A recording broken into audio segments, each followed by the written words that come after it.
छोटे से गांव में एक औरत रहती थी जिसकी अपने पड़ोस वालों से बिल्कुल भी नहीं बनती थी। वो हर रोज़ हर एक से लड़ा करती थी। उसके पड़ोस में रहने वाली एक दूसरी औरत भी थी। वो भी उससे बिल्कुल बात नहीं करती थी। उसका नाम शांति होता है, पर वो हर एक से लड़ाई करती थी। वो बिल्कुल भी शांत नहीं रहती थी।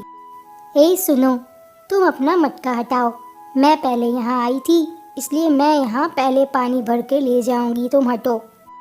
तो किसने कहा कि जो पहले आता है वही पानी भरता है?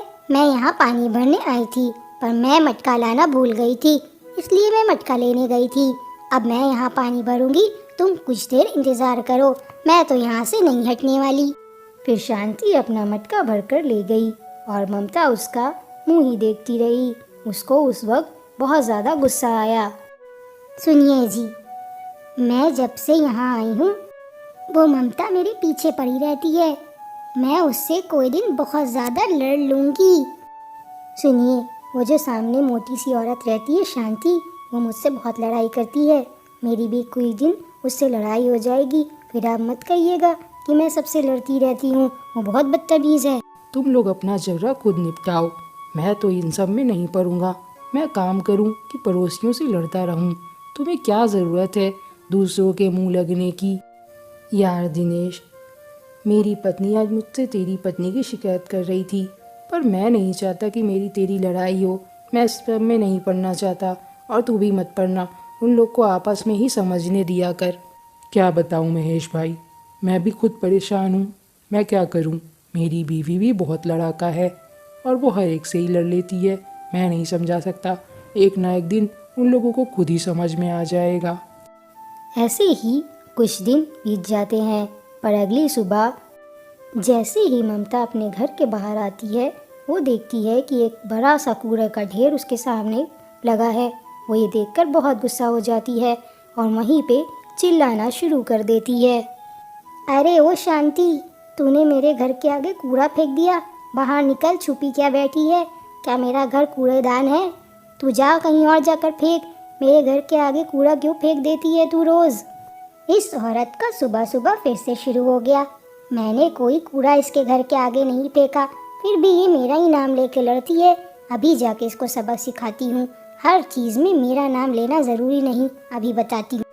शांति को भी ममता की आवाज़ सुनकर बहुत गुस्सा आता है और वो गुस्से में ममता के पास जाती है और जाकर वहाँ ममता से कहती है, इतना मोटापा चढ़ा है कि 2 कदम चल नहीं पाओगी। मेरे घर के आगे कूड़ा फेंक देती हो रोज़। मेरे घर में मच्छर भर जाते हैं।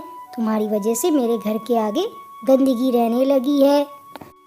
देखो, पहली बात तो मैंने कूड़ा फेंका नहीं, और तुम होती कौन हो मुझे मोटा कहने वाली? मैं अपने पति का खाती हूँ, तुम्हारा नहीं, समझी? आगे से मुझ पे चिल्लाना मत, मैंने नहीं फेंका कोई कूड़ा। ये कहकर शांति वहाँ से चली जाती है, पर ममता को अब और गुस्सा आता है। वो नहीं चाहती थी कि उसके घर के सामने कोई कूड़ा फेंके, इसलिए ममता जैसे ही शांति जाती है उसके घर के पास जाती है और शांति के घर के पास कूड़ा फेंक आती है। शांति ये सब नहीं देख पाती क्योंकि वो घर के अंदर थी और ममता चुपचाप कूड़ा फेंककर वहाँ से चली जाती है। ऐसे ही सुबह हो जाती है और सुबह जब ममता उठती है तो वो चक्कर खाकर अपने घर के पास गिर जाती है और उसे कोई होश नहीं रहता कि वो कहाँ है, और वो बहुत बीमार हो जाती है। अच्छा, तो इस औरत ने मेरे घर के आगे कूड़ा फेंकना शुरू कर दिया है। मैं आज इसको छोड़ूंगी नहीं।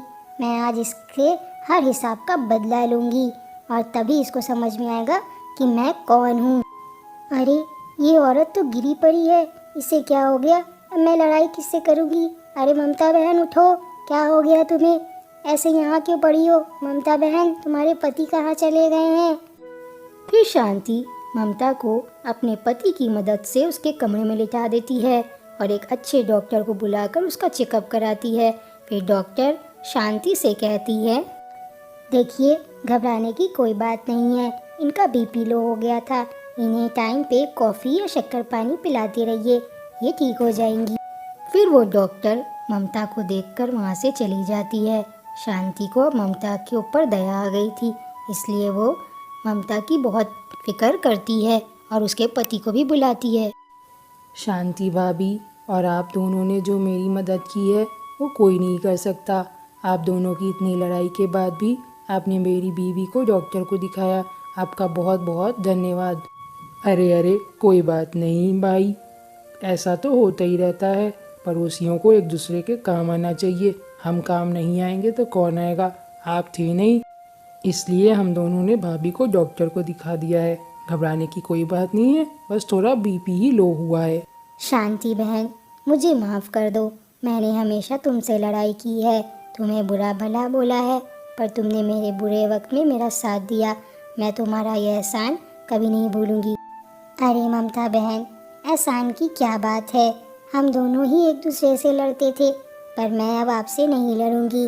अब हम लोग एक साथ एक परिवार की तरह मिलकर रहा करेंगे। ये सब सुनकर उन दोनों के पति बहुत खुश हुए, जिसकी वजह से वो दोनों परेशान रहते थे। उन लोग ने उस दिन के बाद से कभी लड़ाई नहीं की, और जब भी उन दोनों को वक्त मिलता था वो दोनों एक दूसरे के घर के पास चली जाती थी और दिन भर बातें करती रहती थी। अब वो दोनों एक दोस्त की तरह हो गए थे और वो दोनों ने कभी लड़ाई नहीं की थी।